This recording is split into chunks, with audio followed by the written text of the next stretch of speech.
Oi, gente, eu vim dar umas dicas para vocês aqui das farinhas low carb. Farinha saudável, né?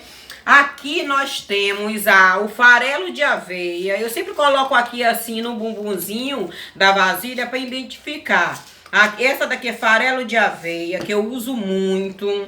Porque as pessoas, eu tô fazendo esse vídeo aqui, que eu vejo muito comentário das pessoas tendo dificuldade, porque acha que fazer receita low carb só é usar farinha de amêndoa, farinha de nozes, farinha de castanha, que são muito caras. Eu não vou mentir pra vocês, eu usei umas 2 vezes só.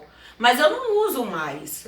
O valor é muito alto. E como eu fui testando essas outras farinhas, que o valor é bem mais barato, e eu fui adaptando as minhas receitas a elas, e ficaram super maravilhosas. Então eu substituo qualquer receita que tenha assim, seja para ser usado a farinha de amêndoa, eu substituo com qualquer uma dessas aqui e faz o mesmo efeito. As pessoas dizem que a aveia não é low carb, mas é melhor você usar um farelo de aveia. Eu não uso aveia, eu compro o farelo, que é mais saudável.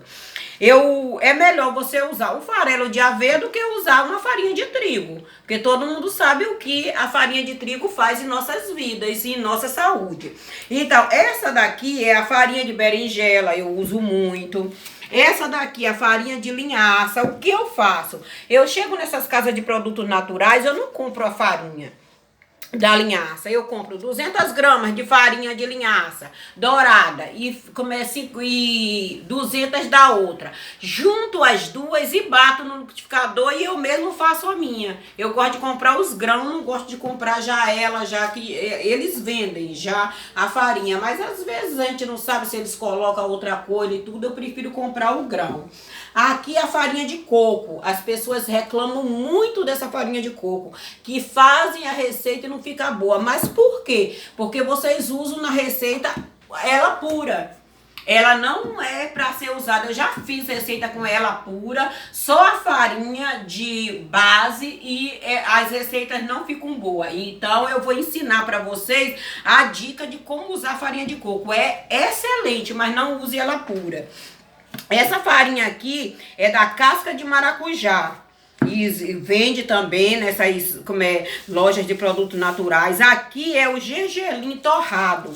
Eu não compro do escuro não, eu compro do claro, ele já torrado. O que vocês fazem aqui? Eu compro ele inteiro assim, o gergelinzinho. Às vezes eu uso para decorar um pãozinho que eu faço e eu uso a farinha dele também. O que é que eu faço? Eu quero usar meia xícara dessa farinha aqui. Eu pego, meço meia xícara aqui. Eu uso sempre uma xícara dessa de base. Meia xícara e bato no liquidificador na hora que eu vou usar. E deixo sempre o grãozinho. E essa daqui é a farinha da semente da abóbora. O que é que eu faço? Eu não compro também em casas de produtos naturais. Lá vende a farinha e vende também os carocinhos, os grãozinhos para pessoa se quiser fazer.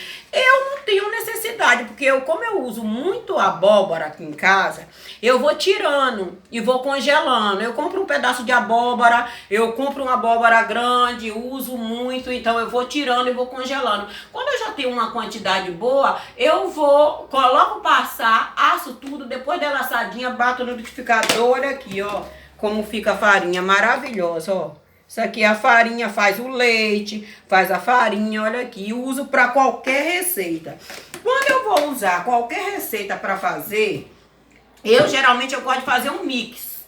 Mas quando eu não vou fazer um mix, o que que eu faço? Eu vou fazer de dois sabores. Aí eu escolho aqui um exemplo para vocês: a de casca de maracujá e a de linhaça. Vou fazer uma receita de um pão com essas duas.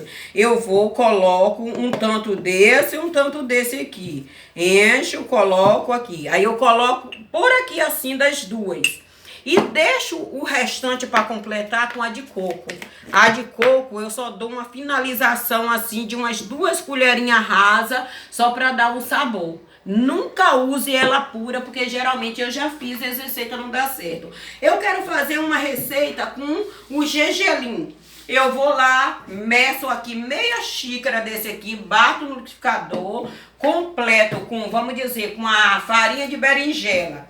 e deixa o restante para colocar com um pouquinho da farinha de coco. E assim sucessivamente. Você quer usar da casca da abóbora, coloca. Às vezes eu faço um pão usando 4, 5. Coloco uma colher de uma colher de outra, uma colher de uma colher de outra e dá uma. Se a receita for com 2 xícaras, a mesma coisa você faz, intercala. Um pouquinho de uma, de outra, um pouquinho de uma e de outra. Mas eu não sei se alguém já deu certo. Eu estou falando isso porque muita gente faz essa reclamação, que são muito caras. Não são, essas daqui não são. Você chega, eu não vou fazer propaganda para ninguém, mas eu não vou dizer aonde eu compro, aqui no canal. Mas você chega em uma casa de produtos naturais, você pede 200 gramas de uma, 200 de outra, 200 de outra, não sai caro. O que eu compro mais, porque eu uso muito para fazer farofa, é o farelo de aveia. Às vezes eu compro 1 quilo. Sai menos até onde eu compro de R$10 1 quilo do farelo da aveia. Então você comprando, vamos dizer, 5, aproveitando a semente da abóbora e tudo, comprando isso aqui, você faz vários pães com essa receita aqui, com essas farinhas aqui.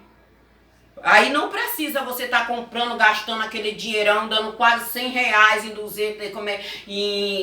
200 gramas de uma farinha, que às vezes tem farinha que tá custando R$100 e pouco o quilo. Então, quando você vai comprar 40 gramas, eu já comprei até de R$70 e pouco e tudo, então quer dizer, fica muito caro. Então, a gente vai adaptando. Eu uso estas daqui e dá super certo. Minhas receitas ficam ótimas, eu adoro essas farinhas que eu uso. Eu não uso mais as outras. Então, eu espero que a dica tenha servido para vocês. Qualquer coisa, vocês podem entrar no canal, fazer pergunta, tirar dúvida, e não precisa, para vocês serem saudáveis, para vocês deixarem de usar farinha branca, não precisa vocês usarem a farinha cara, porque com essas daqui são um preço bem mais em conta e vocês vão conseguir fazer suas receitas maravilhosas, tá bom? Beijo, fique com Deus e muita saúde.